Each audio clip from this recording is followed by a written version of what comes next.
My name is Sarah Derat. I'm a visual artist and my work is at the intersection of digital technology and sculpture.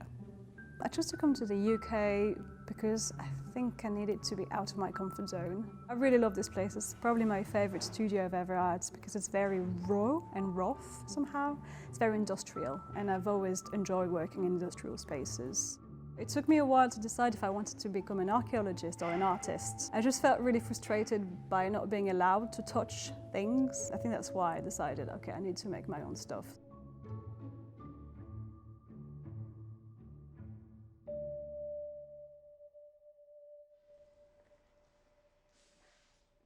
Hello, Sarah. Hello. Hey, how are you? Good, and you? So Sarah, in your art practice, you are exploring mythology and technology, which for me are quite opposite. Mythology is a way to understand or read the world, and especially things that we don't necessarily fully grasp. And technology these days, and the systems and the mechanism behind technology are very much kept obscured. And in that sense, I think mythology is an interesting tool to potentially have a reading of technology. So you kind of see technology as the mythology of our time. Because mythology is also for me very much about God. Mm-hmm. And I'm wondering if technology has become our new God.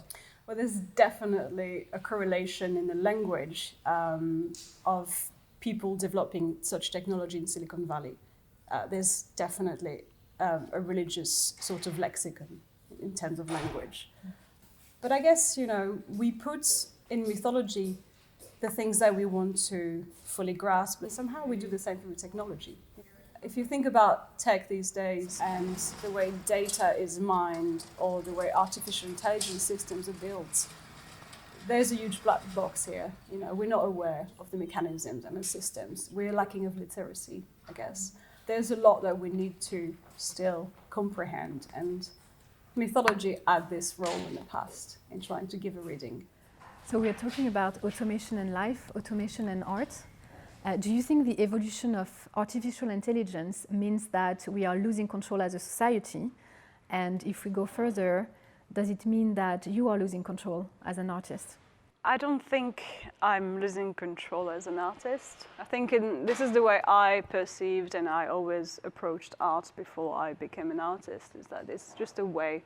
It's like maybe a light that guides you through thinking about things that, that you would not necessarily think about.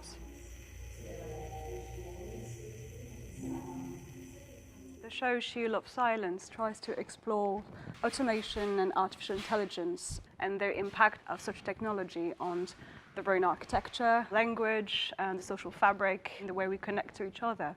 And I'm trying to approach this subject through the lens of archaeology and anthropology. I mean, you're using language, but then you've titled the show She Who Loves Silence. She Who Loves Silence is actually the name of an ancient Egyptian goddess called Meret Seger, and her name translates as She Who Loves Silence. She was the goddess feared and worshipped by the tomb makers of the Valley of the Kings. I really like to talk about this title because it's very much antithetic. Mm-hmm. In your show there is a lot of sound, there is a lot of language, words that are appearing, and then you titled it with silence. Yeah, because the voices that we hear in the show are voices produced through either artificial intelligence or chatbots, or it's something that is very generative, that is trying to attempt at being human but isn't quite. So I liked the idea of having the human voice or voices to be quite silenced, but instead giving speech and the capacity of speech to machines. Another striking element is when we look at the iconography of your works in that room, I see hands everywhere, basically. Yeah. And this is where it also pushes us to want to touch, So what about this iconography? The iconography of the show is a lot about this first idea, which is what ignited the research, which is the connection between tool making and language, and how neuroscientists and paleoanthropologists have proven the fact that there's a connection between actually making things and communicating, meaning that tool making activates similar neural areas than language and communication. So that's why there's a lot of hands in this show. Sarah, your works are a lot about language, but I believe they are also about materiality. So can we now look at one of your pieces from close and look at its sensory element? This piece is called Seasonal Love. It's part of a diptych, actually. We've got another piece with slightly different color, with the text being mirrored. It's the first piece that I produced in silicone. It's exactly the color of skin. Yeah. And it's actually, it feels like skin as well. Tactility of it is really important. This one is called Modern Disturbance. That's right. Can you please tell me how you made it? This piece is cast rubber, so everything that I do in silicone rubber is cast. It's starting from liquid rubber. And you got a metal structure, so kind of in the back of the piece, but I always sort of like mix both materials, like, you know, having metal and rubber together.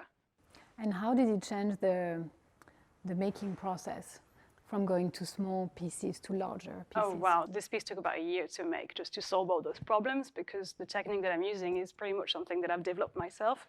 It's really between mold making and print making as well. Modern Disturbance somehow is like the transitional piece before Castor project and before She Who Loves Silence. The drawing is basically an archaeological drawing. So it's a plague pit from the Middle Ages for the 14th century.